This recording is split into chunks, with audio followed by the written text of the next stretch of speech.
Vous écoutez Après le vide, le podcast qui aborde les conséquences des violences sexistes et sexuelles sur nos vies.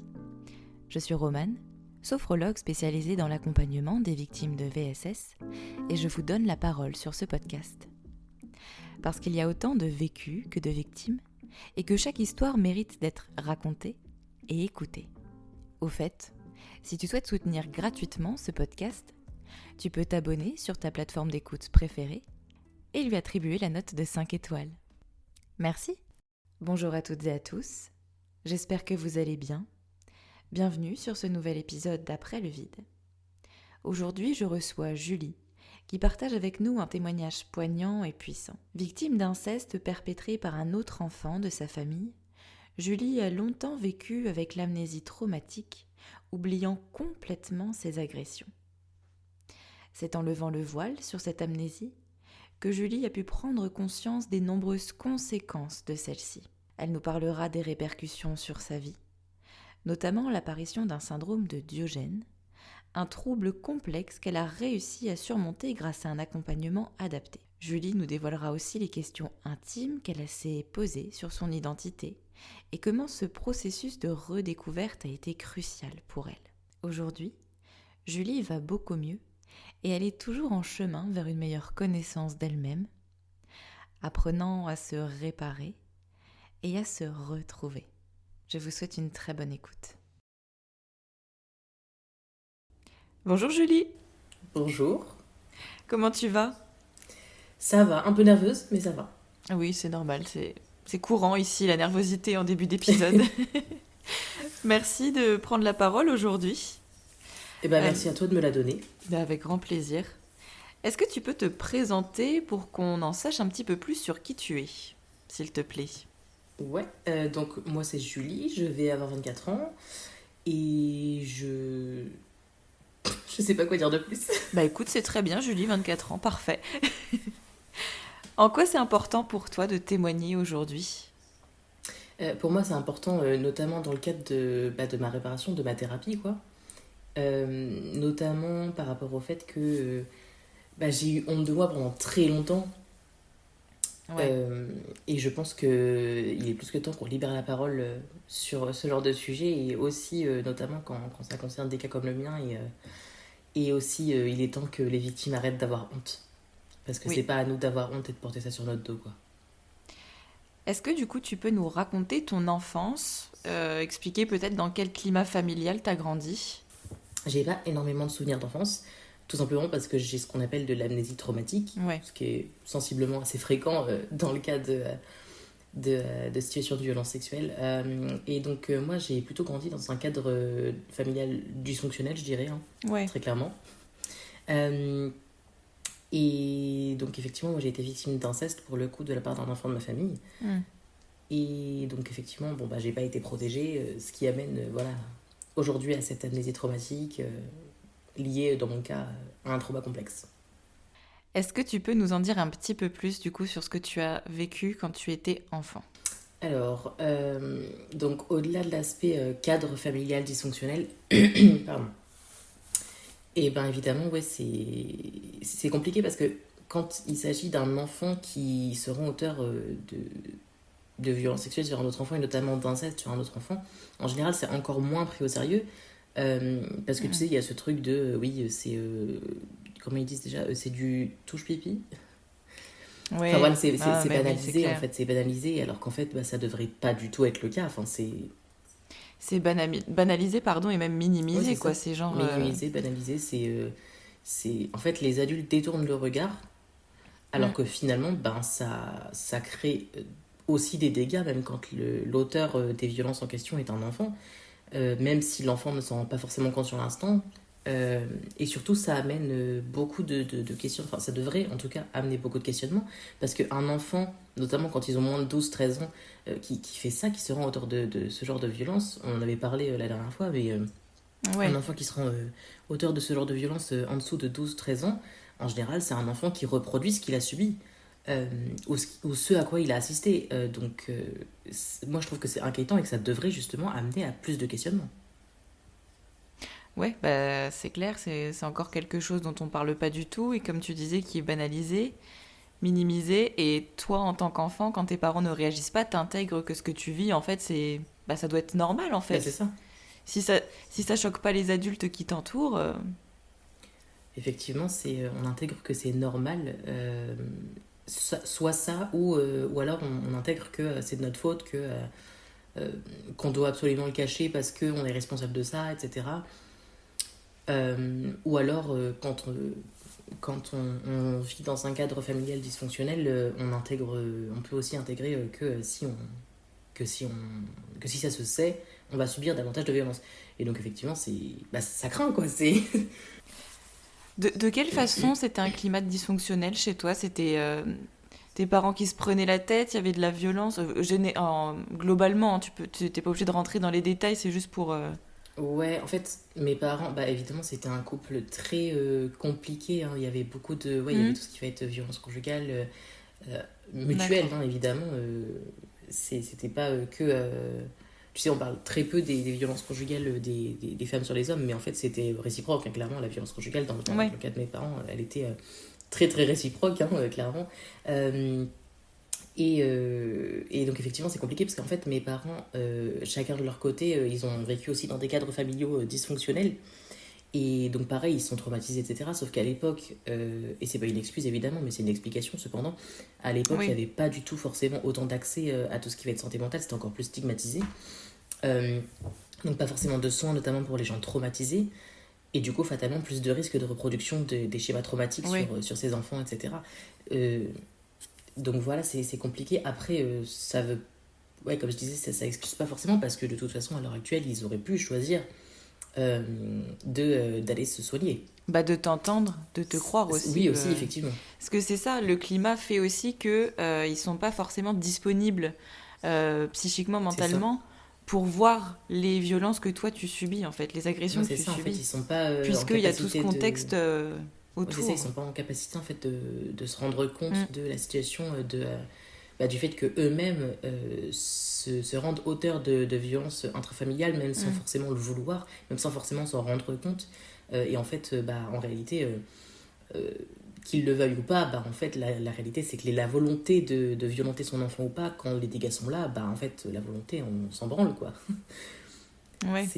Dans tous les cas, les dégâts pardon, sur les cerveaux de l'enfant sont là, donc la volonté ou pas, on s'en tape, parce que de toute façon, on se doute bien que très rares sont les gens qui sont volontaires dans l'idée de se rendre auteur de violence, que ce soit violence intrafamiliale, violence sexuelle, violence sexiste, peu importe.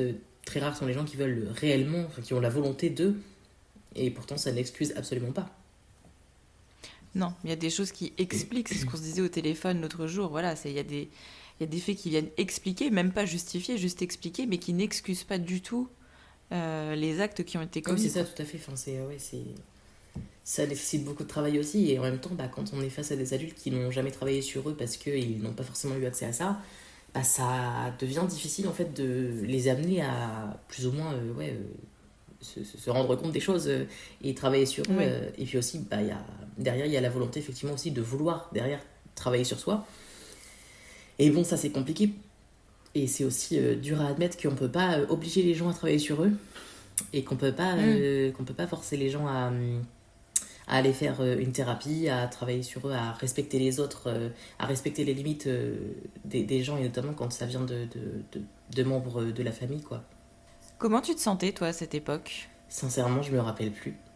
Tu te souviens pas? Je pense que je devais probablement être. Je sais que je me sentais très isolée.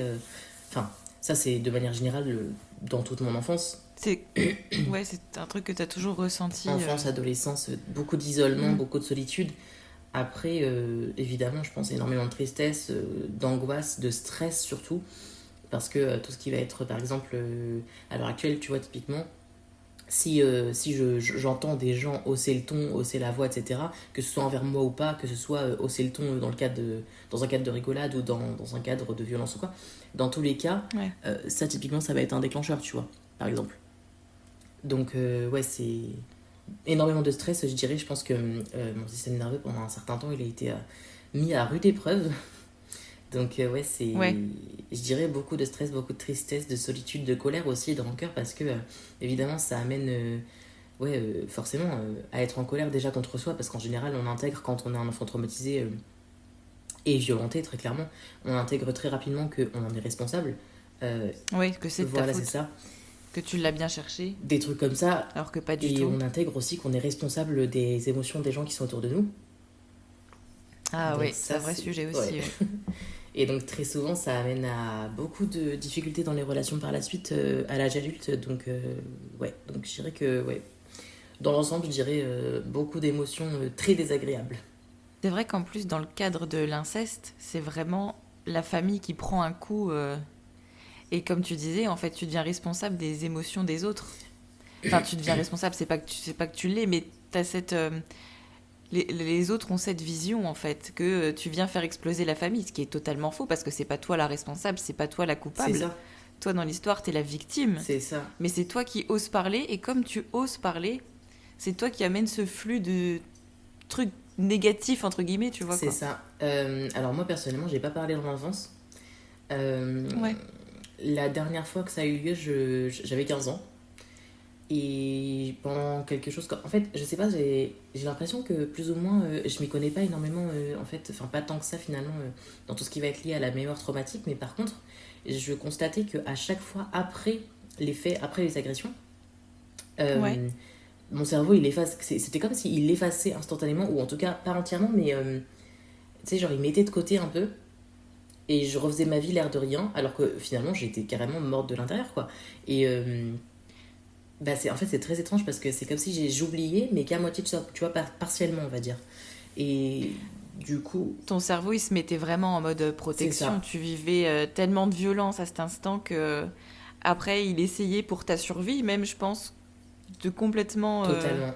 camoufler tout ça, mettre ça sur le côté pour que tu puisses continuer à vivre. Exactement. Et de mes 15 à mes 18 ans à peu près, j'ai plus du tout eu de souvenir du sujet. Mais genre vraiment, c'était même plus une amnésie partielle pour le coup, et c'était pas C'était c'était plus total, une ouais. amnésie partielle et plus une amnésie partielle post-agression, pour le coup, c'était vraiment une amnésie totale. Euh, donc pendant 3 années, 3 longues années, je me suis pas du tout souvenu de ça. Euh, Il y a juste eu un moment où, j'en parlerai un petit peu plus tard, je pense, Hmm. dans l'enregistrement du podcast, mais il y a juste eu un moment où il y avait une personne qui m'avait posé une question que j'aborderai un peu plus tard, justement, mais du coup, mon cerveau était toujours en mode bloqué, en mode protection de joie. Donc voilà, donc Oui, en mode, il fallait que tu avances et il fallait. Enfin, oui, exactement. il t'a protégé vraiment. Exactement, bah ça et puis aussi et surtout parce que je pense que mon cerveau n'était pas forcément, en fait j'avais pas de place, j'étais pas disponible émotionnellement pour Ouais, gérer ça voilà. en plus à ce moment-là. Donc voilà, donc effectivement j'ai pas parlé ni pendant l'enfance ni pendant l'adolescence, j'ai parlé dans les débuts de l'âge adulte. Je pense que ça devait être quelque chose comme 2020, 2019 ou 2020, je sais plus. Et, donc, ouais, ça a été compliqué parce qu'en fait, la première personne à qui j'en ai parlé, je crois que c'était ma cousine. Euh, Ok. et donc, je sais plus comment je lui avais annoncé ça, mais c'était par écrit et tout. Et bon, elle était choquée évidemment, mais je crois qu'on n'en avait pas plus parlé que ça. Et quand je l'avais annoncé à ma mère, en fait, c'était dans un cadre très spécifique. L'enfant en question qui s'est rendu auteur de mes agressions. Ouais. En fait, il a été condamné il y a quelques années, enfin condamné ou alors son sursis a sauté en grosse partie à cause de ça, je crois. En tout cas, il y avait eu une plainte D'accord. conjointe de 2 femmes pour agression sexuelle, du coup. Et donc, je sais plus si c'était. Oui, d'accord. Donc, il a fait d'autres victimes Voilà, aussi. je sais plus si c'était une plainte Ok. conjointe ou 2 plaintes, mais en tout cas, c'était 2 femmes qui étaient impliquées le même soir, etc. Enfin, c'était vraiment dans le même cadre, etc. Hmm. Et donc, il y avait une plainte comme ça, et quand ma mère me l'avait annoncé, en fait, je me suis dit, c'est le moment, tu vois. Et bah, on était à distance, donc Ouais. c'était aussi plus facile, enfin, plus facile. C'était moins compliqué, on va dire, à l'annoncer comme ça, Ouais. enfin de l'annoncer pardon à distance comme ça. Euh, du coup, je lui ai dit, enfin quand elle m'a dit ça, je lui ai dit par SMS, bah je suis désolée, mais enfin pour moi, c'est pas étonnant en fait, parce qu'il m'a fait la même chose. Donc, donc voilà. Et quand je lui ai annoncé ça, bah elle m'a appelé, moi j'étais pas disponible à ce moment-là, donc j'ai pas répondu. Et, et aussi parce que, bah, au-delà de l'aspect disponibilité, parce que je crois que je devais être dans un service public si je me trompe pas, enfin, je crois que j'étais à la CAF, un truc comme ça, donc j'ai pas pu répondre Ouais. évidemment, mais au-delà de ça, même émotionnellement, j'étais pas disponible, donc même si j'avais été chez moi, je n'aurais pas répondu à son appel à ce moment-là. Oui, tu venais de dire quelque chose de très douloureux, de révéler ça, entre guillemets. Il fallait aussi que tu puisses prendre le temps de... Exactement, tout à fait. Avant d'en parler en détail. Tout à fait, et puis aussi parce que le temps de process, tu vois, les émotions, etc., le temps de me Bah dire, ouais. ah bah ça y est, je l'ai enfin dit, j'ai enfin eu la possibilité de lâcher ça. En sachant qu'en plus, tu as eu ces 3 ans où pour toi, c'était comme si c'était complètement effacé, Exactement. Exact. Bah où alors, tu as oublié.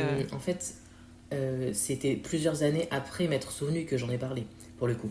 Je m'en suis Ouais, souvenu en ouais. 2018, et enfin ça a commencé à revenir petit à petit en 2018, oui, ça devait être 2019 ou 2020, je crois que j'en ai parlé avec ma mère. Et donc, ouais, c'est compliqué, parce que du coup, j'ai pas parlé pendant l'enfance ni à l'adolescence, mais au début de l'âge adulte.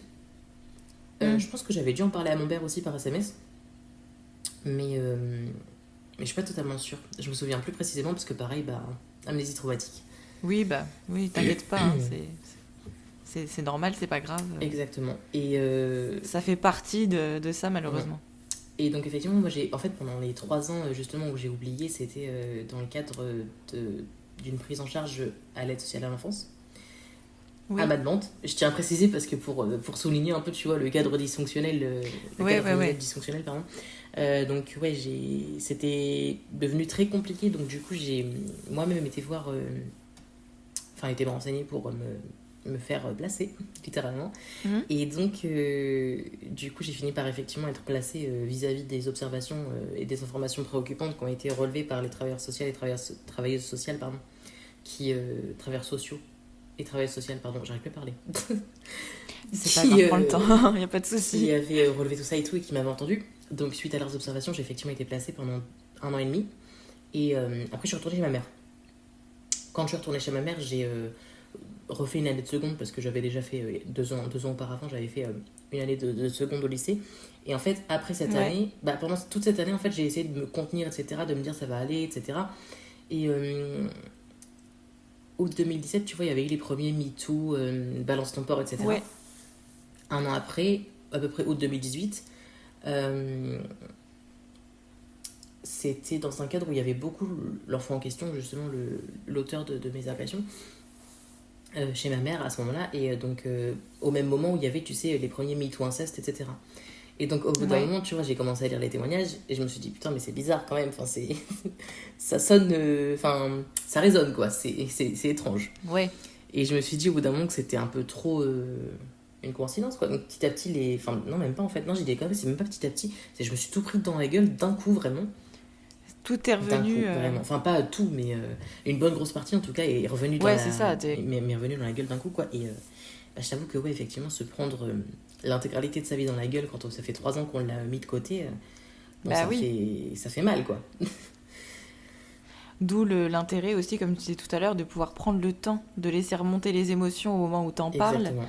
Ou prendre le temps de souffler, de prendre le temps pour soi. Exactement, surtout quand on n'a pas du tout, parce qu'à l'époque, j'avais pas du tout, tu sais, de stratégie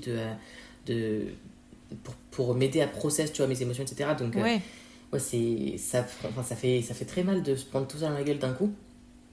Et donc, du coup, ouais, ça a été pas mal violent. Mais. C'est à ce moment-là que toi, tu mets le mot inceste sur ce que tu as vécu ou déjà auparavant, Non, je crois pas. Non, auparavant, je pense pas que j'avais mis ce mot-là dessus. En fait, j'avais même pas conscience à l'époque que j'étais pas responsable. Moi, dans ma tête, j'étais totalement volontaire et tout. Hein. Dans ma tête, j'étais vraiment. C'était voulu, etc. Et je me demandais vraiment pourquoi j'avais fait ça. Parce qu'en fait, je sentais bien, tu vois, qu'il y avait une dissonance un peu genre.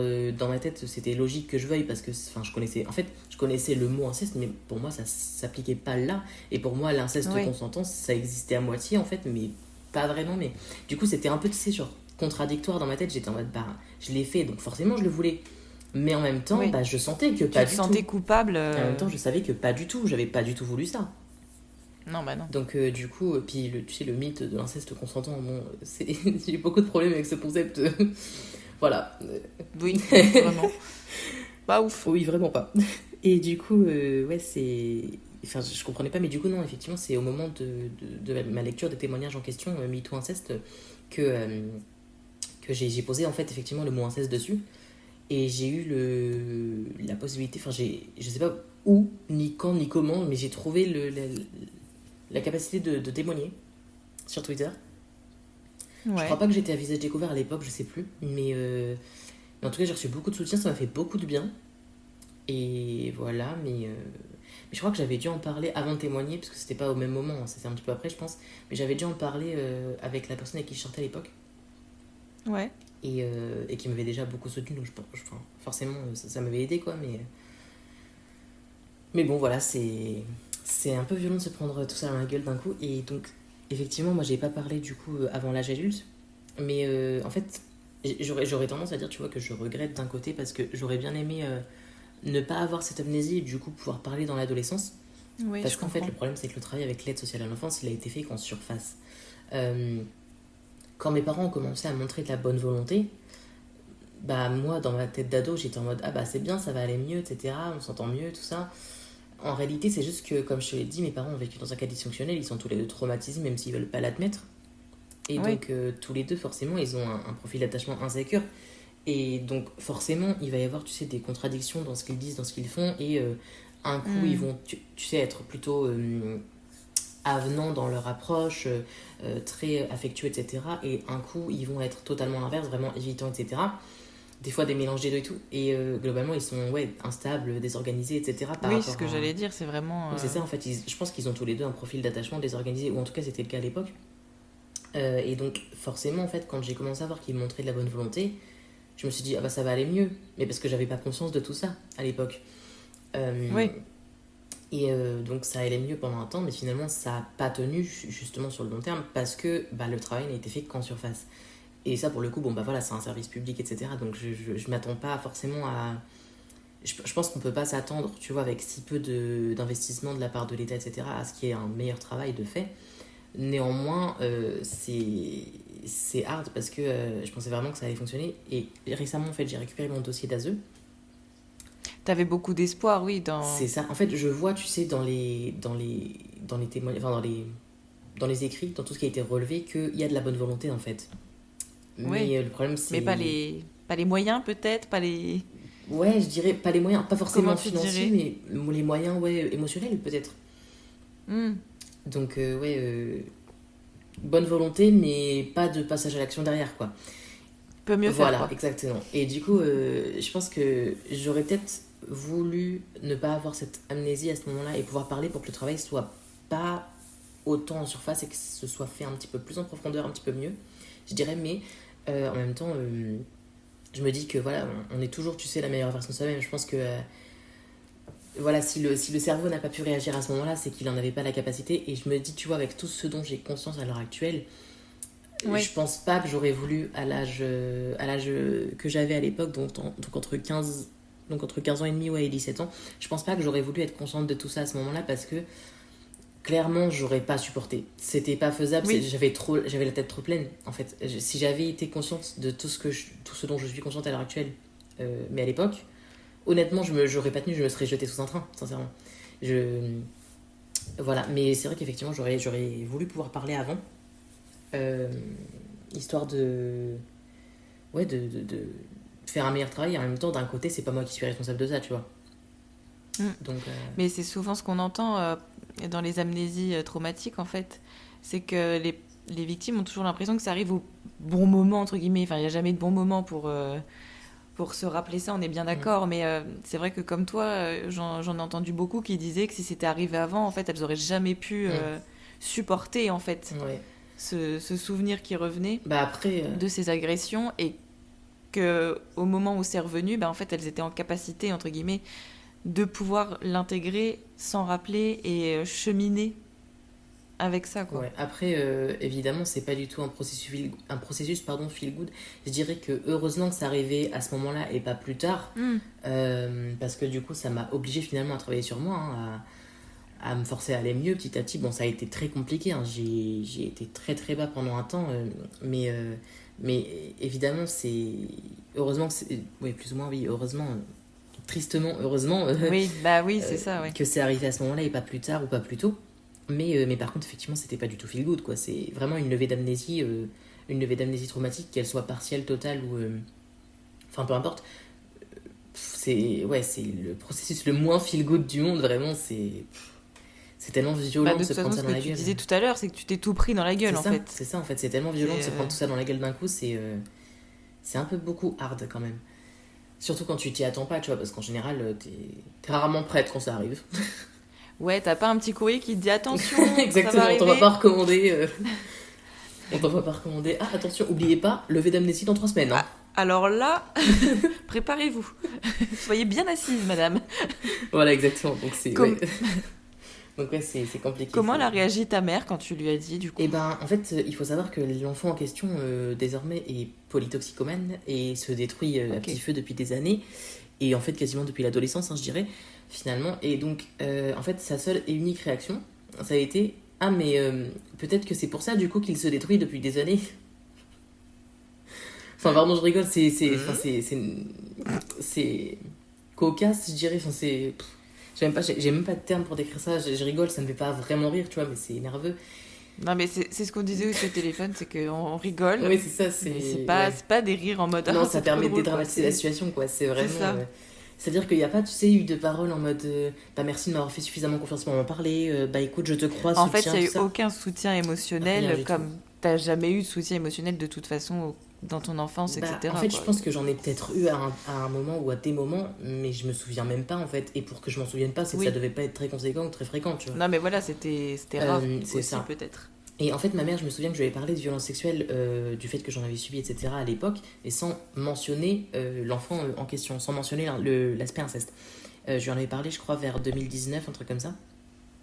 Et du coup, ça devait être un an et demi après, en 2020, je pense, que j'avais dû lui mentionner le fait que les violences en question dont je parlais, c'était essentiellement d'inceste.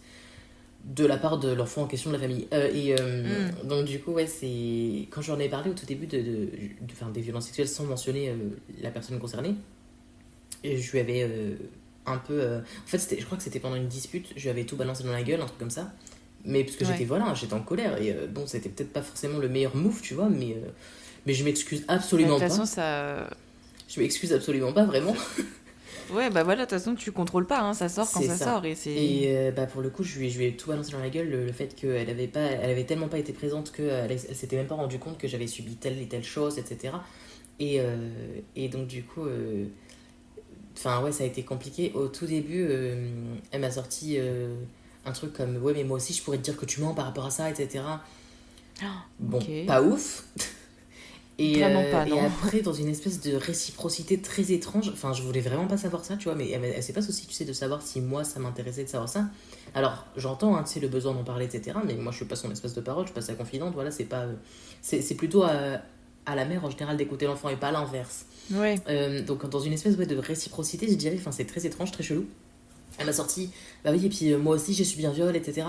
C'est ignoble, hein, vraiment. C'est affreux, mais elle m'a raconté vraiment les circonstances, etc. Alors que je lui avais pas demandé. Hmm. Bon, c'est. Bah surtout que t'es en train de Bah, c'est ça en fait, lui exprimer ta souffrance à toi, c'est ça, les c'est pas vraiment agressions que t'as le moment subies, adéquat. dont t'as été C'est victime. pas le moment adéquat pour me balancer ça dans C'est- la gueule, quoi. C'est.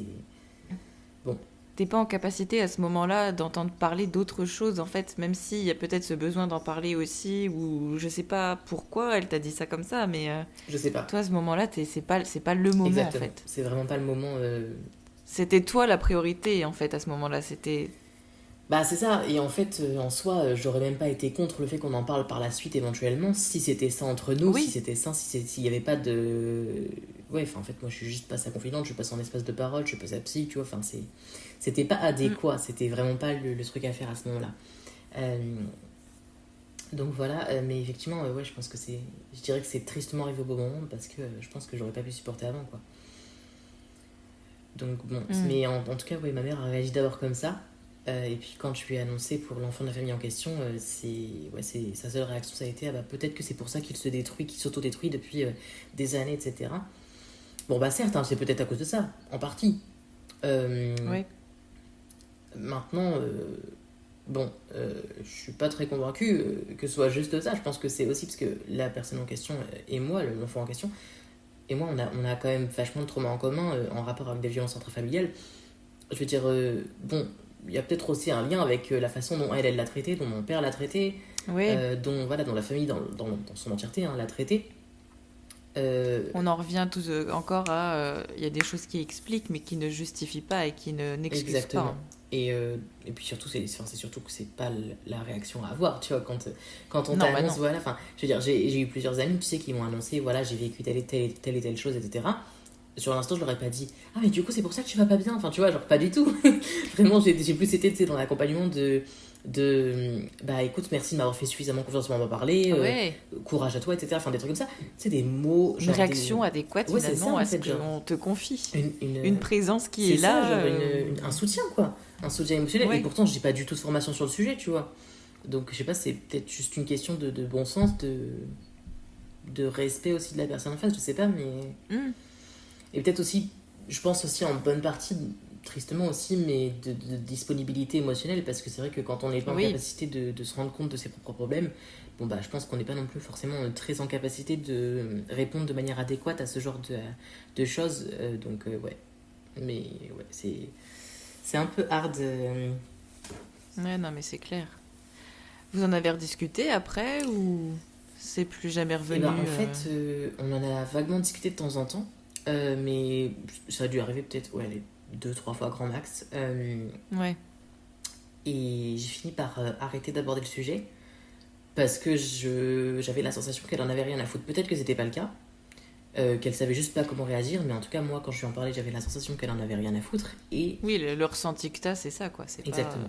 Et du coup, en fait, je lui en avais parlé une fois. Elle m'avait dit qu'elle lui en parlerait, qu'elle aurait une discussion avec cet enfant en question. Enfin, désormais adulte, évidemment, mais je dis enfant parce que voilà, c'est à Oui. l'époque, on était À enfant. l'époque, oui, c'est ça. Elle m'avait dit qu'elle aurait une discussion avec lui.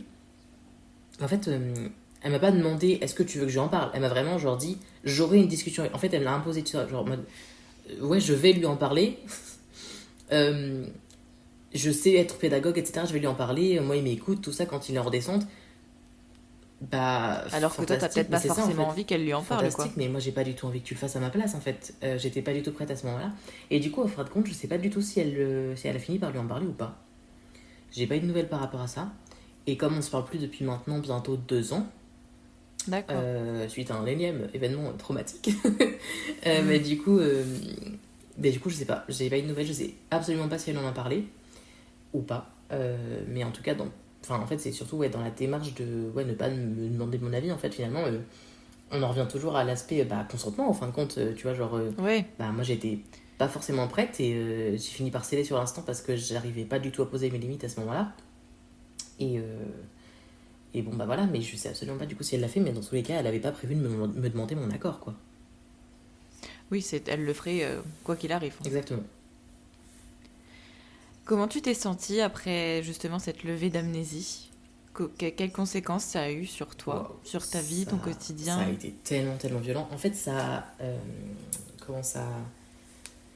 C'est venu en même temps que plein d'autres questionnements. Je sais pas si je l'avais mentionné ou pas, j'ai un trouble autistique et un trouble de l'attention. Donc je suis une neurodivergente D'accord. globalement, ce qui est en fait tristement assez fréquent en lien avec les traumas. J'allais le dire, ouais. Et donc en fait, en 2018, genre vers juillet 2018, quelque chose comme ça, j'ai commencé à faire des recherches sur le sujet. J'en avais déjà entendu parler, tu sais, du trouble autistique. Donc j'avais déjà entendu parler ouais, du trouble autistique, que ce soit concernant un enfant de ma famille ou un ami aussi, qui pensait en avoir un. Et donc j'en avais vaguement entendu parler, mais je m'étais pas plus intéressée que ça, tu vois. Je m'étais pas dit que potentiellement j'étais concernée.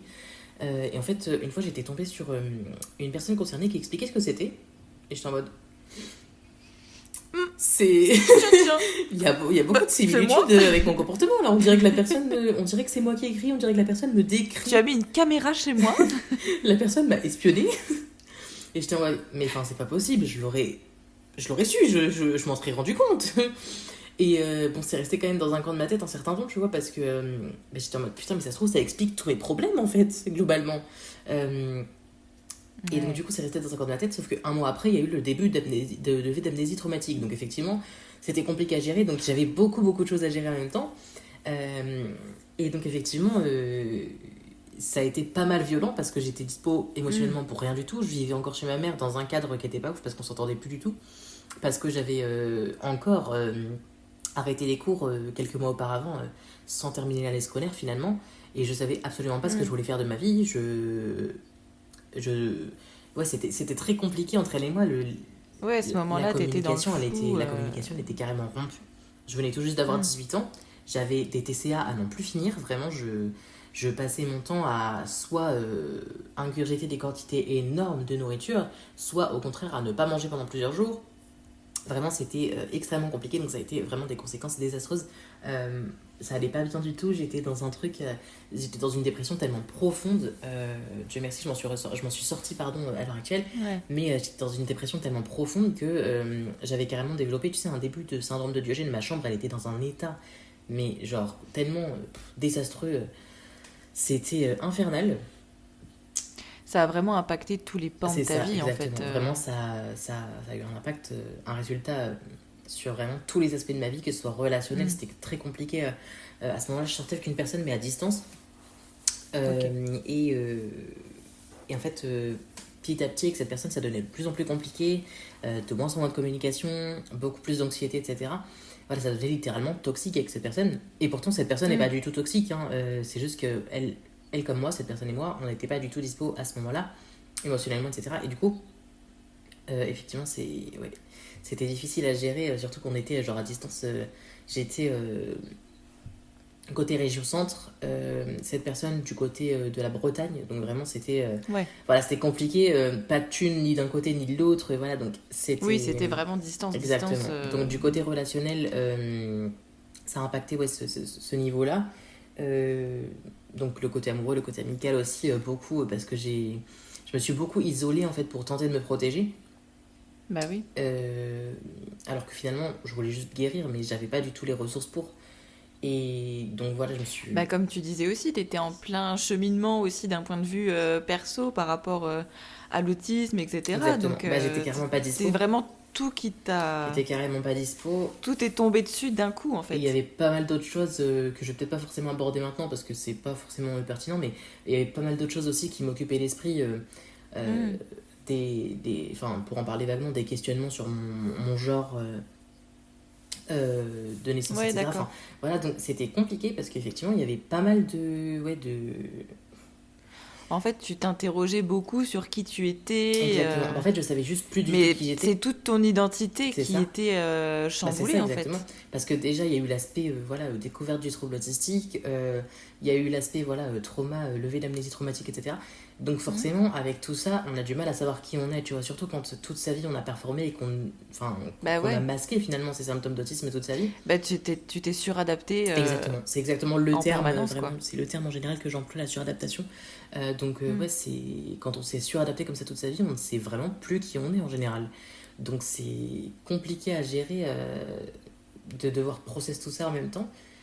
Donc moi j'étais en plein questionnement sur ma personnalité, sur qui j'étais de manière générale en fait, sur mon identité. Donc j'avais vraiment un besoin d'identité qui était pas du tout comblé. Et Ouais. donc j'étais perdue parce que du coup j'avais pas de ressources.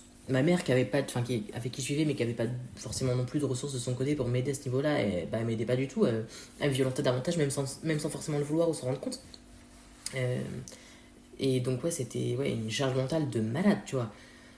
Donc c'était ouais, grave dur à gérer. Donc Ouais, bah tu effectivement, je dirais m'étonnes. que ça. Pour répondre à ta question, je dirais qu'effectivement, ça a eu des impacts très négatifs sur énormément de pans de ma vie. Oui, sur Bah, vraiment sur tout en fait. quasiment Bah, sur tout, toute ma ouais. vie finalement, parce que je me suis beaucoup isolée. C'est devenu très mauvais entre la personne avec qui je sortais et moi. Au niveau familial, je crois que j'avais. Je sais plus exactement si à ce moment-là c'était le cas, mais j'ai beaucoup rompu le dialogue avec ma famille, enfin avec le reste de ma famille, je veux dire. Bon là pour le coup je leur parle quasiment enfin je parle de temps en temps avec ma cousine mais c'est tout. Euh, En dehors de ça voilà je parle plus du tout aux gens de ma famille mais mais voilà je sais que j'ai pas mal de manière assez régulière voilà rompu le dialogue puis repris Ouais. puis re-rompu etc. Enfin, voilà ça a été des cheminements comme ça un peu et mais jamais tu sais de maintien de lien constant Ouais. et en fait ça c'était le cas dans tous les aspects de ma vie. Au niveau pro je savais pas du tout enfin, ce que je voulais faire etc. Je savais plus si je voulais vraiment le bac ou pas, si je voulais bosser, genre juste faire un taf alimentaire et faire autre chose à côté. Je savais plus du tout qui j'étais, enfin je savais pas du tout qui j'étais en fait. Je m'étais pas forcément, enfin je m'étais questionné un peu régulièrement parce que le questionnement c'est au centre de qui je suis finalement. Donc toute ma vie je dirais je me suis questionné, mais cependant je m'étais pas autant questionné qu'à ce moment-là quoi. Et en même temps, c'est normal parce qu'il Il y a avait plein vraiment de... fallu que tu fasses un travail pour savoir qui tu étais, pour pouvoir faire connaissance C'est avec toi, ça, en fait. exactement, vraiment. Faire connaissance avec moi et avec les différentes parties de moi, parce que finalement, en fait, on a toutes et tous plein de traits de personnalité, tu vois, et donc quand on en a autant que moi, c'est compliqué de composer avec tout ça. Et, euh, et donc voilà, Et mais en plus, quand tu t'es suradapté tout au long de ta vie, en fait, il faut aussi que tu apprennes après à ne plus... Enfin, essayer de plus le faire et de découvrir qui tu es, en fait, exactement, sans cette suradaptation et totalement, vraiment, laisser, en respectant tes besoins, en respectant tes limites, en découvrant aussi quels sont tes besoins, quelles sont tes limites. Enfin, exactement. j'imagine que... En fait, c'est un travail, tu sais, de d'apprentissage pour tu sais, laisser s'exprimer les différentes parties de soi, les Ouais. différents pans de sa personnalité, apprendre à... Mais toutes les choses que tu as dû réprimer C'est ça. Apprendre tout le à temps, en fait. identifier ses besoins, à les Dans nommer, ton enfance, ton adolescence, ouais. apprendre à identifier, à nommer ses besoins, à les différencier, à savoir où sont nos déclencheurs, où sont nos limites, comment les poser et non pas juste exprimer des Ouais. besoins, mais réellement poser des limites, apprendre ce qu'on veut, qui on est ou qui on veut être en tout cas. Euh, Hmm. Comment réconcilier les différentes parties de nous-mêmes quand on a beaucoup de conflits intérieurs, etc. Enfin voilà, c'est un peu beaucoup hard à gérer, je dirais, mais ouais, je dirais que ça a impacté vraiment tous les aspects de ma vie, quoi. Malheureusement négativement pendant un certain temps. À l'heure actuelle, je dirais que c'est de plus en plus positif la façon dont ça m'impacte parce que du coup, ça me permet de Ouais. faire énormément de recherches sur le sujet, de m'instruire davantage et j'adore me renseigner sur le fonctionnement du cerveau humain, etc. Je trouve ça vraiment passionnant. Et Ouais. donc, ouais, effectivement, je dirais qu'à l'heure actuelle, ouais, c'est beaucoup plus positif parce que aussi il y a des années de travail derrière. Là, je vais avoir 24 ans. Oui, c'est ce que j'allais dire. T'as le... Voilà, je vais avoir 24 ans, ça va faire plus de 6 ans que c'est arrivé. Ouais, ça va faire 6 ans, c'est ça, ça va faire 6 ans que c'est arrivé, que la levée d'amnésie traumatique a eu Oui. lieu. C'est 6 années de questionnement, de recherche intensive et quasi quotidienne. C'est 6 années de remise en question, d'introspection, beaucoup de travail sur soi, et notamment ces 9-10 derniers mois à peu près, parce que j'ai été accompagnée par des personnes fantastiques. Donc voilà. Oui, j'allais te poser la question. Tu as mis des choses en place pour être accompagné Alors en fait, sur ces 6 dernières années, je dirais que j'ai eu beaucoup d'accompagnements différents, mais qui ont, pour la plupart d'entre eux, foiré. J'ai été Ok. accompagnée par des psychologues, des psychiatres, des infirmières psy, dans des CMP, etc. J'ai été en HP aussi, bon ça c'était qu'une semaine, mais dans tous les cas, voilà, c'est pareil, ça a foiré. J'ai été accompagnée par plusieurs assistantes sociales, j'ai été accompagnée par une équipe mobile de réhabilitation, j'ai été accompagnée Hmm. par pas mal de travailleurs sociaux, du social, du santé sociale en fait de manière générale. Ça a quasiment toujours foiré. Et en juillet 2023, du coup, j'ai eu la chance de tomber sur une assistante sociale formidable, vraiment, qui m'a orientée vers un service qui m'a permis d'avoir un accompagnement qui m'a littéralement sauvé la vie, en fait. Ouais. J'étais dans un état déplorable, vraiment. J'avais mon appartement qui était dans un... Enfin, qui était vraiment genre... j'avais replongé un peu, tu sais, dans ce truc de début de Ce syndrome que tu de... disais tout à l'heure de Ouais. Diogène. En Ouais. fait, moi au début, je pensais que c'était pas vraiment le cas. Je me disais, c'est pas possible parce que, genre, quand on voit les trucs, tu sais, les publications, genre Diogène France par exemple, moi c'était pas du tout ça, mon appart, on n'était pas à ce point-là. Mais quand j'en avais parlé avec une travailleuse sociale et tout, elle m'avait dit, en fait, il n'y a pas de petit Diogène. C'est juste que c'était un début et que les gens qu'on voit sur Diogène France et compagnie, c'est des gens qui sont dans cette situation depuis 10 ans, qui n'ont pas été aidés. Oui, c'est ça. Ça devait des années et des Exactement. années Elle m'a que dit, si on ça... vous avait pas aidé à ce moment-là, on vous revoyait dans 10 ans, vous étiez dans le même état. Donc, ouais. Mais en tout cas, ouais, c'est heureusement finalement que j'ai été orientée vers ce service qui m'a permis du coup d'avoir un Hmm. accompagnement formidable et du coup d'aller 30 fois mieux vraiment. Donc j'ai tellement accompli de trucs vraiment, c'est juste... Ouais, t'as mis énormément de choses en place avant de trouver la bonne personne, en fait, celle qui pourrait t'aider et te venir en aide. Exactement. Mais là pour le coup je pense qu'il y a beaucoup, tu sais, je dirais de chance plus ou moins aussi quand même, hein. Parce qu'en fait quelques mois auparavant, c'était vers mars, non vers janvier, février, mars, je sais plus, début 2023, j'avais rencontré une amie qui pour le coup est coach et qui m'a énormément aidé sur les traumas. Là pour le coup vraiment merci l'algorithme Insta. Et ma curiosité aussi, parce que finalement je pense que c'est aussi parce que je regardais beaucoup de contenu sur le sujet que ça m'a proposé son compte, Oui. mais du coup je l'ai rencontrée comme ça. Elle était tout juste à ce moment-là en train de commencer à mettre en place un petit peu son offre et tout de coaching, d'accompagnement finalement. Et comme elle était en fait à peine en train de le mettre en place et qu'on avait eu des discussions super intéressantes, bah en fait elle m'a proposé de le tester gratuitement. Donc Ok. adorable. Ça a été très compliqué de réussir à passer à l'action, à le mettre en place, etc. J'ai beaucoup procrastiné. Mais par contre, ça m'a beaucoup apporté de ressources, ça m'a énormément apporté, ça m'a énormément aidé. Et en fin de compte, je pense que cette meuf, tu vois, cette pote, à l'heure actuelle, parce que c'est devenu ma pote finalement, hein, Ouais. ça a clairement, c'est ce que je lui disais la dernière fois, elle a clairement été mon effet papillon parce que finalement ça allait beaucoup mieux et du coup je me sentais plus en capacité aussi, moins en danger et plus en capacité du coup d'aller demander de l'aide sans avoir honte. Donc forcément Ok. en fait j'ai pu aller consulter derrière au CMP parce que c'est une assistante sociale du CMP du coup que j'ai vu D'accord. et du coup forcément ça a permis du coup que derrière elle m'oriente vers ce service qui m'a aidé et ainsi de suite et du coup vraiment ça a fait tu sais un genre d'effet. Ça a débloqué quelque chose un peu. Ouais, en fait, ça a débloqué énormément de choses, mais surtout, ça a fait une sorte d'effet boule de neige, mais positif, tu vois. Positive, oui. Et du coup, ouais, j'ai été accompagnée pendant genre. Pardon. Pas de J'ai souci. été accompagnée pendant, ouais, 9 mois, je crois, un truc comme ça, Ok. par des personnes juste formidables.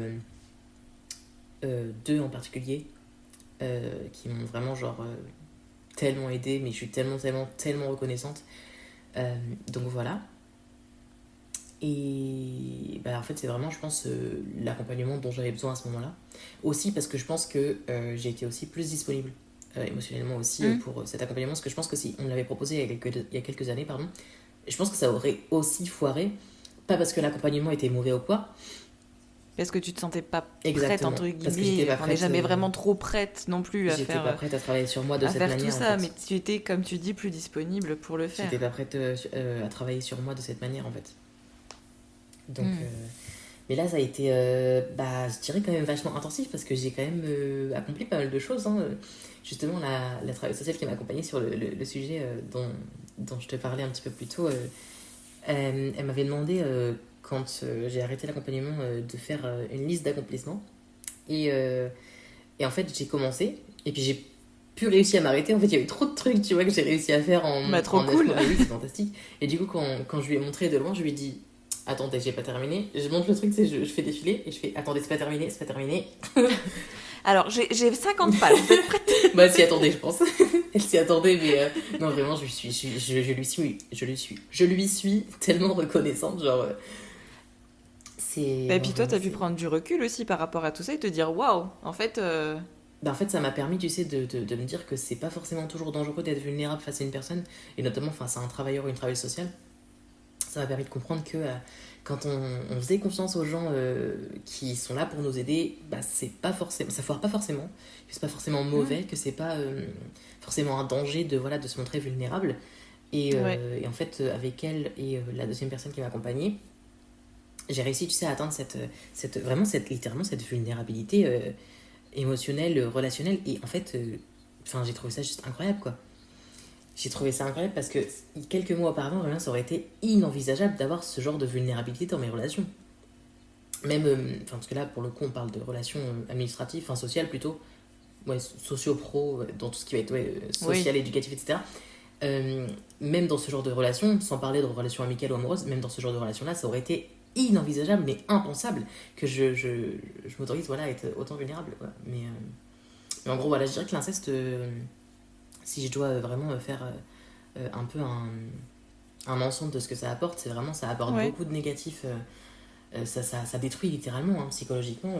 oui. Et en plus, comme on n'est pas aidé par l'État, enfin, comme on n'est pas du tout accompagné finalement, voilà, c'est compliqué. En plus, tu sais, en général, les enfants qui subissent de l'inceste, ou ceux qui en sont auteurs et qui très souvent reproduisent ce qu'ils ont vu ou ce qu'ils ont subi, euh, Hmm, les enfants comme ça, en fait, en général, il y a toujours, tu sais, des signes. Mais en fait, ouais. très souvent, les pros du social, du scolaire, etc., qui entourent les enfants quand ils sont jeunes, ils sont soit pas formés, ou alors ils en ont juste rien à foutre. Je sais pas, mais je pense que c'est plus un manque de formation en l'occurrence, mais euh, comme ils n'ont pas de formation, bah, c'est pas dépisté, c'est pas traité finalement.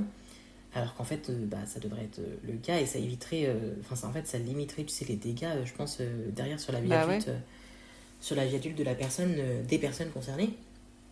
Et pareil, en fait, Tu pourrais citer quelques signes peut-être? typiquement, tu vois, l'enfant qui s'est rendu auteur de ces agressions, euh, il avait beaucoup de signes comme le fait qu'il avait. Enfin, tu sais, il était catégorisé comme étant obsédé parce qu'il faisait très régulièrement des dessins de violences sexuelles, par exemple, des trucs comme ça. Enfin, il y D'accord. avait ce genre de signes qui, quand même, montrent des appels à l'aide, tu vois. Même si même l'enfant, enfin, on n'a pas forcément conscience pardon, à ce moment-là, c'est quand même, il y a quand même des signes, tu vois.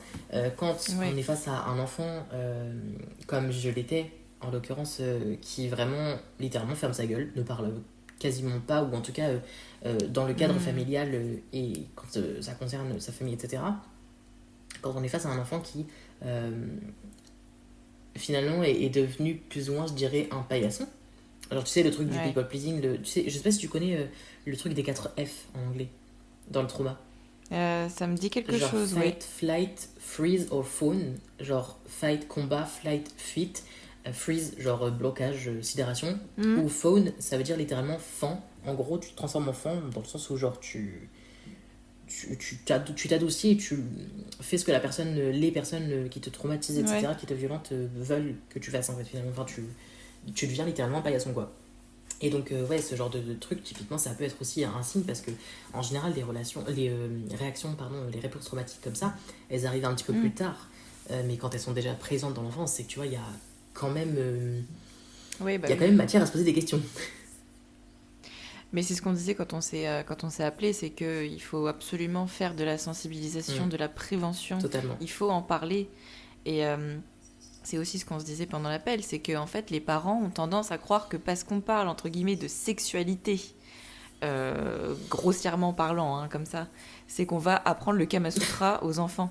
Alors que pas du C'est tout, pas en le fait. projet, C'est, quoi. C'est vraiment le projet, c'est juste de leur apprendre à se protéger quand ils le peuvent et surtout de leur c'est apprendre très mal que. accueilli par beaucoup de Bah, parents, c'est j'ai ça, enfin, l'impression, en c'est. fait, le fait de faire de la sensibilisation, de la prévention, alors que le but, c'est pas du tout de parler sexualité pour parler de sexualité.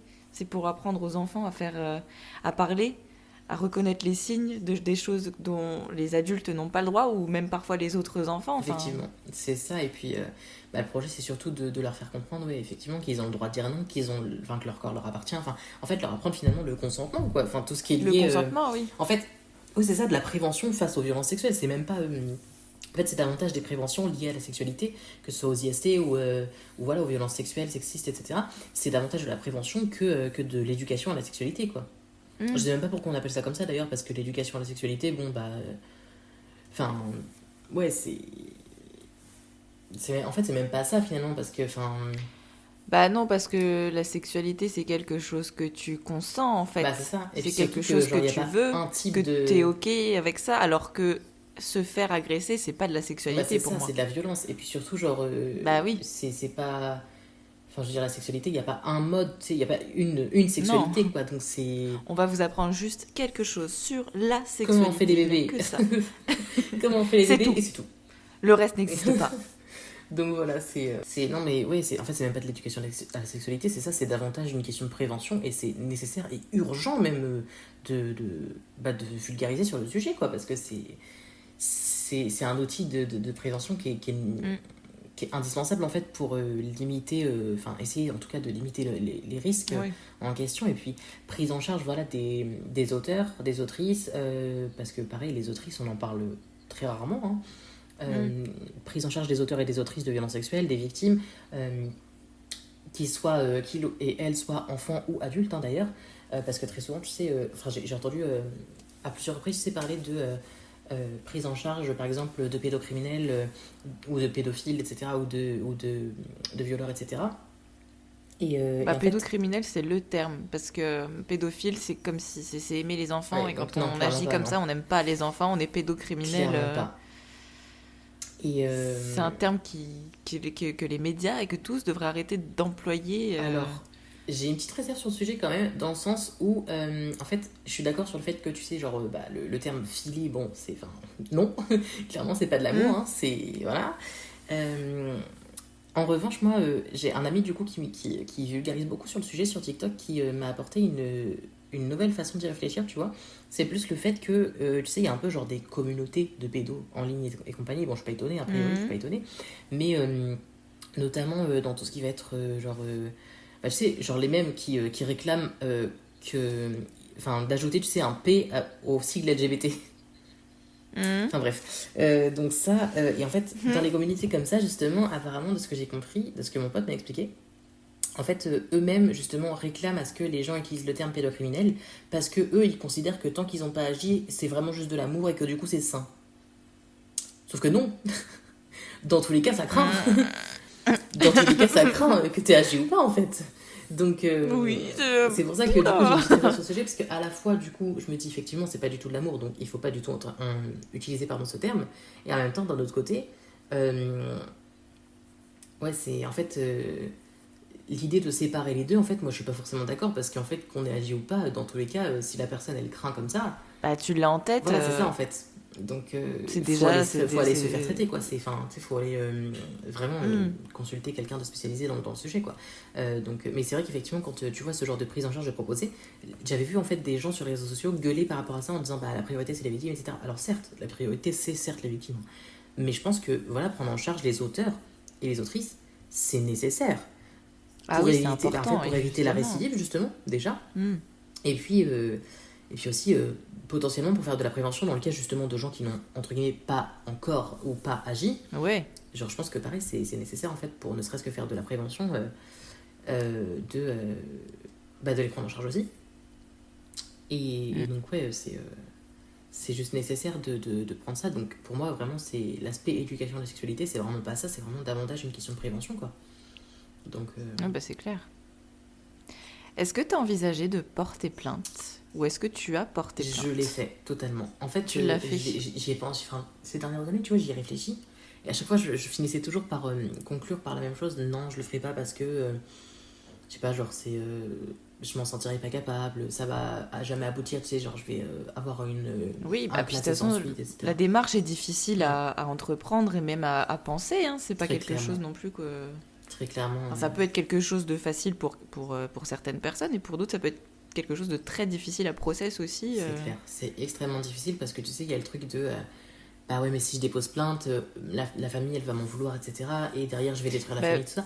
Sauf que, comme tu sais, je te l'avais mis, je crois, dans le questionnaire pré-enregistrement, on ne peut pas détruire une famille qui n'est déjà pas soudée ou une famille qui est déjà non. juste de base en carton, en fait. Et puis on répète aussi que c'est pas toi qui va détruire la Bah, c'est famille ça. en fait, c'est l'agresseur qui a détruit la C'est famille ça. C'est ça, en en fait. t'agressant. C'est ça, déjà, d'une part, on n'est pas responsable, d'une part. Et d'autre part, on peut pas détruire une famille qui n'a jamais été construite, qui n'a jamais été soudée, qui n'a jamais. Enfin, une famille Bah en oui, carton, voilà, on peut oui. pas la détruire, parce que dans tous les cas, ça n'a jamais. Enfin, il n'y a jamais eu de base, tu sais, solide, en fait, de fondation solide, finalement. En fait, on peut pas détruire quelque chose qui n'existe pas. Ouais. Donc, en fait, ouais, Ça c'est ajoute à encore la quelque chose culpabilité. dans cette famille, mais ça vient pas la détruire. Ça ajoute de la culpabilité aussi de croire qu'on est responsable de ça et Bah c'est de ça. ouais, mais comment telle personne va réagir, est-ce qu'elle va m'en vouloir, etc. Est-ce qu'elle va être triste, en colère contre moi, etc. Est-ce qu'elle va être blessée. Mais en même temps, ça c'est pareil, tu vois, on n'est pas responsable des émotions des gens en fait. Alors Bah non. évidemment, ça veut pas dire qu'il faut pas, qu'il faut se déresponsabiliser par rapport à certaines situations et qu'il faut pas avoir un petit peu de tact, dire les choses avec calme et enfin voilà, en s'adaptant à la personne en face. Ça veut pas du tout dire ça. Ça veut pas dire qu'il faut violenter les gens verbalement. Ça veut Pas juste du tout, dire. mais il faut aussi considérer que tu es la victime dans cette Bah, c'est histoire. ça, et puis c'est surtout que en fait, c'est dans le sens où genre on n'est pas. En fait, qu'est-ce qui nous fait. Enfin, moi j'ai juste une question, qui est-ce qui nous a fait croire, qui est-ce qui nous a dit qu'on était responsable des émotions des gens en face en fait. Parce qu'en fait, C'est les clair. gens ils réagissent, ils ont une réaction émotionnelle qui leur est propre, qui est liée à leur façon de fonctionner, leur façon de réagir, les ressources qu'ils ont sur l'instant au niveau de leur cerveau, etc. Mais on n'est certainement pas responsable de ça en fait, peu importe l'acte. Bah non, pas du Parce tout. que la personne elle pourrait totalement réagir de la même manière pour, je sais pas, genre un cambriolage, un meurtre ou quelque chose de nettement moins grave, tu vois. Mm. Donc en fait, c'est surtout une question de la personne et ses ressources. Donc en fait, on n'est pas du tout responsable de ça. Et puis effectivement, ouais, c'est le truc, tu sais, Après, tu peux amener le sujet d'une certaine façon en sachant la personne. Enfin, si tu sais que la personne en face est assez sensible ou C'est ça, oui. voilà, Tu t'adaptes un petit peu, mais tu ça veut pas adaptes dire la que... façon dont tu vas C'est l'évoquer. ça, mais ça Mais veut pas dire qu'il faut pas tu as le poser, droit de l'évoquer et tu n'es pas responsable de la façon dont elle peut non plus. Toi, tu fais déjà comme tu peux avec tes traumas en Bah, c'est fait. ça. Donc, C'est ça en fait. Et puis t'es pas... Ouais, c'est ça en fait. C'est genre adapter un petit peu en face, mais sans prendre... Enfin, sans prendre la responsabilité voilà, des émotions de la personne en face, sans se dire que voilà, on doit faire attention parce que oui, évidemment, il faut faire attention à la façon dont on s'adresse aux gens. Mais là, dans ce cadre-là, très clairement, bon, bah, c'est pas qu'on s'en fout, mais... Parce que si tu dois encore faire attention à la façon dont tu dois te dire les choses, etc., bah, on en finit plus, en fait. c'est encore un moyen de te dire, bah tais-toi et Bah, c'est ça. c'est En fait, revenir à la c'est silenciation. ça. C'est une façon de silencier les victimes. En fait, on en finit plus si on reste dans le truc de faut faire attention à la façon dont on dénonce ce qu'on a subi, quoi. C'est Donc ça. non, clairement, dans ce cadre-là, non. Il faut en parler, adapter éventuellement à la personne en face, parce que si tu sais que la personne est fragile et tout, c'est clair, tu peux pas lui balancer ça Bah, comme ça c'est d'un sûr coup. que c'est pas le genre de truc que tu balances comme ça, l'air de rien, quoi. Faut juste trouver la façon d'aborder les choses, mais Exactement. tu as le droit d'en parler. Et oui, il faut en parler, quoi. Sinon, c'est encore un moyen de silencier et de dire, bah non, on n'en parle pas. Et comme ça, voilà, ça... Et c'est perpétuer ça le silence. Ça, en fait. Comme ça ne bouscule rien, ça ne change rien, ça laisse, tu sais, la société telle qu'elle est, etc. Sauf que non, c'est pas le projet, quoi. Donc, effectivement... Et surtout, comprendre que tu n'es pas responsable d'une éventuelle explosion de la famille. Bah, c'est ça. Enfin, je parle et puis, pour de toi base, et pour si, les personnes qui écouteront, vous n'êtes pas responsable si vous portez plainte, si vous en parlez. Bah, c'est ça. Des réactions des autres, de l'explosion potentielle d'une famille. En fait, vous êtes les victimes. Vous avez été victime d'agression, de viol. Et c'est pas vous le problème. Le problème, c'est l'agresseur, quoi. Totalement. Et puis si la famille aussi, elle explose à ce genre d'annonce, c'est soit qu'elle était dans le déni, parce qu'en général, tu sais, il y a des signes. Quand il y a un agresseur dans la famille, il y a des signes, qu'ils soient enfants ou adultes. Si la famille, elle explose suite à ça, c'est que soit elle était dans le déni, soit qu'ils sont pas suffisamment soudés de base pour se dire, bah en fait, l'agresseur, c'est lui le responsable, donc ça dégage, en fait. Oui. Donc c'est que de base, la famille, elle est... Enfin, si elle explose, c'est que de base, elle était pas déjà très présente, elle n'existait pas déjà des masses, tu vois. Donc voilà. Mais du coup, effectivement, ouais, j'ai eu peur pendant des années, j'ai culpabilisé pendant des années, je me suis sentie responsable pendant des années aussi. Et en fait, justement, dans le cadre de l'accompagnement que j'ai eu pendant ces 9-10 derniers mois là, Ouais. je l'avais vaguement évoqué avec l'une des deux personnes qui m'accompagnait, enfin qui était, je dirais référente de ma situation. J'en avais parlé vaguement avec elle et avec une autre personne qui n'était pas du tout référente de ma situation, mais parce qu'on avait des discussions super intéressantes sur tout.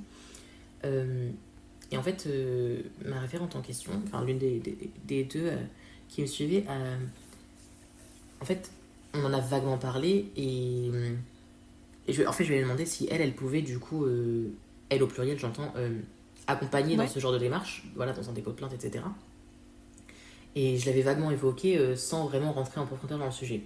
Elle savait déjà en partie ce que j'avais subi, ce que j'avais vécu, mais sans forcément, je suis pas rentrée dans les détails ou quoi, mais en tout cas, voilà, j'avais vaguement abordé le sujet. Et en fait, quelques semaines après, elle a relancé le sujet, elle m'a dit, vous m'aviez parlé de ça. Est-ce que du coup, c'est un truc sur lequel vous avez pu réfléchir? Est-ce que vous aviez vraiment envie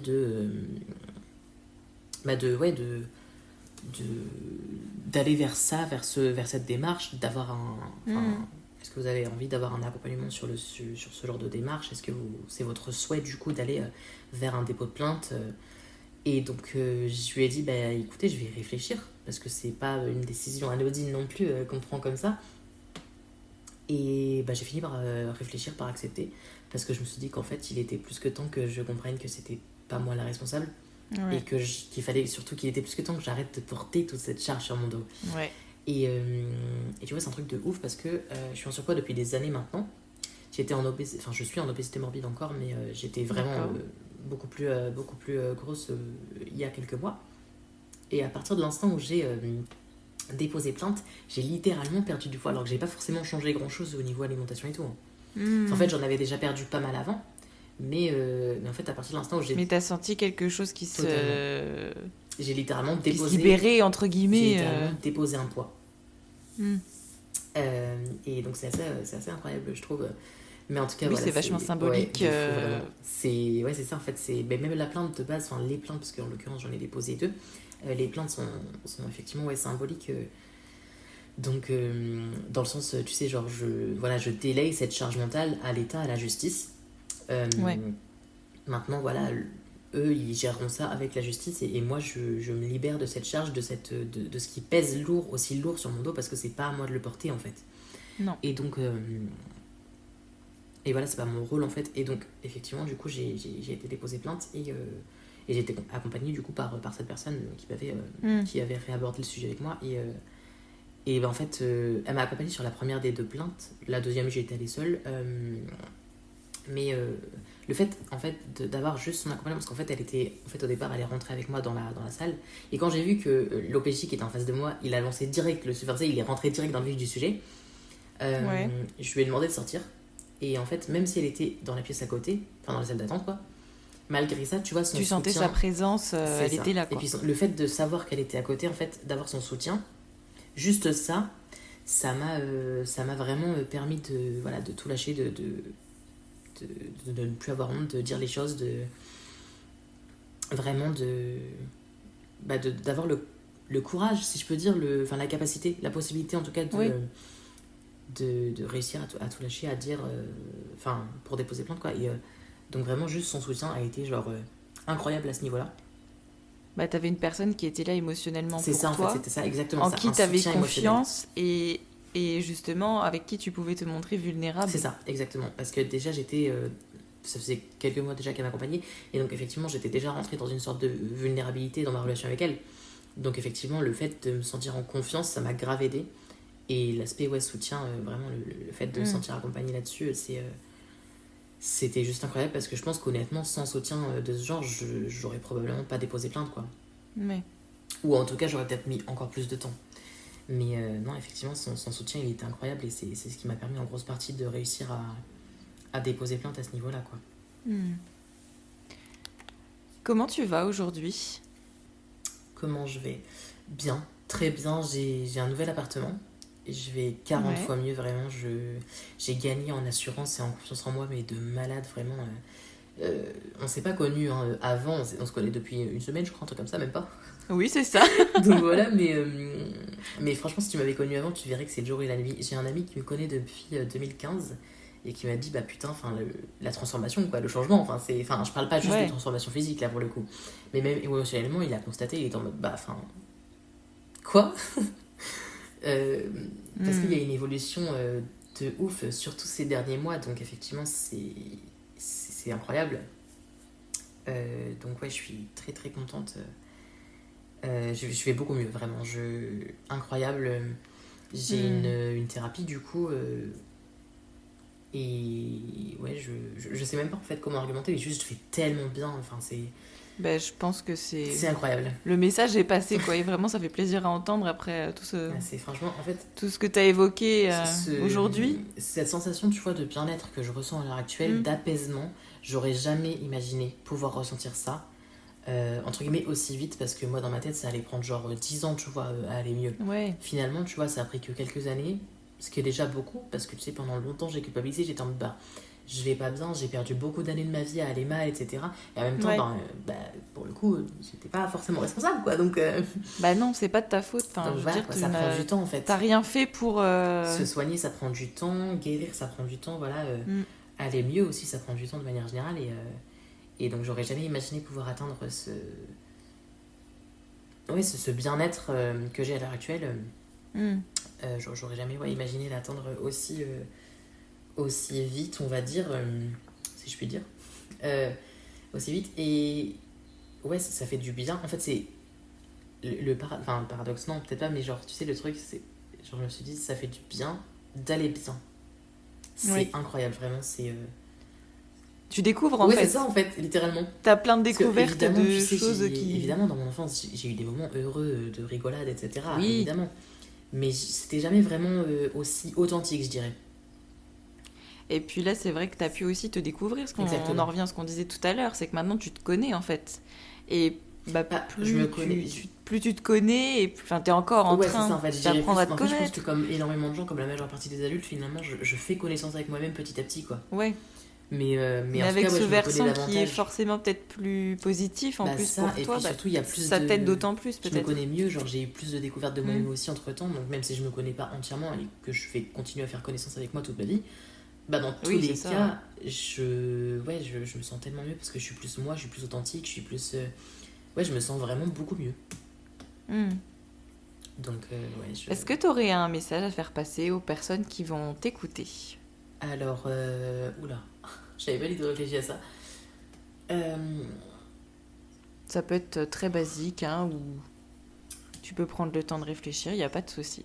Alors si, j'ai posté un truc sur Insta récemment sur le sujet, mais c'est un truc qui se retrouve beaucoup dans les traumas, donc je pense que c'est un truc important parce on en parle pas assez selon moi, dans le sens, quand on a des traumas, ça arrive régulièrement qu'on se sente de trop, ou à l'inverse, pas assez, qu'on ait l'impression, c'est paradoxal, hein, mais c'est contradictoire et tout, enfin, c'est très lié très souvent, tu sais, à tout ce qui est profil d'attachement insécure et notamment au profil d'attachement désorganisé, mais ça arrive très fréquemment qu'on se sente à la fois de trop et à la fois pas assez. C'est assez paradoxal, mais ça va très souvent ensemble.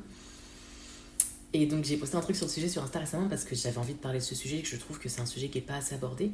Mais globalement, si j'ai un message à faire passer aux gens qui écoutent, c'est si vous vous sentez de trop, si quelqu'un vous a dit que vous étiez de trop, que vous étiez trop ceci, trop cela, trop émotif, trop sensible, trop peu importe, ou que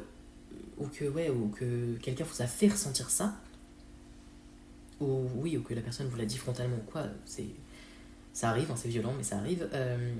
Et ben, notez bien une chose. Déjà, oui, non, effectivement, vous n'êtes pas de trop. Pas du tout. Et surtout, si les gens autour de vous, si les gens de votre entourage trouvent que vous êtes de trop, dites-leur d'aller trouver moins. Voilà. Parfait. Ça, et si à l'inverse, vous vous sentez pas assez, vous avez l'impression que vous ne faites pas assez malgré le fait que vous investissiez dans une amitié, une relation quelconque, ben si vous avez la sensation justement à l'inverse justement de pas être assez là-dedans, notez bien que c'est pas à vous de combler ce vide que les gens ressentent et qui font qu'ils n'ont jamais assez, alors que je suis convaincue que vraiment vous êtes largement assez. Vraiment, c'est une certitude absolue.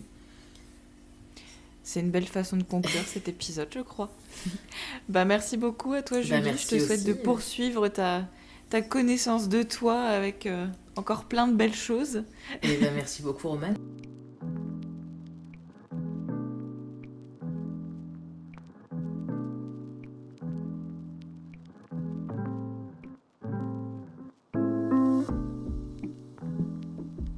Merci infiniment, Julie, pour la confiance que tu m'as accordée tout au long de cet enregistrement. T'es pas toute seule, et on te croit. Et si toi aussi tu veux raconter ton histoire, au micro du podcast, à l'écrit, peu importe, tu peux m'envoyer un message sur le compte Instagram d'Après le vide. À bientôt pour le prochain épisode.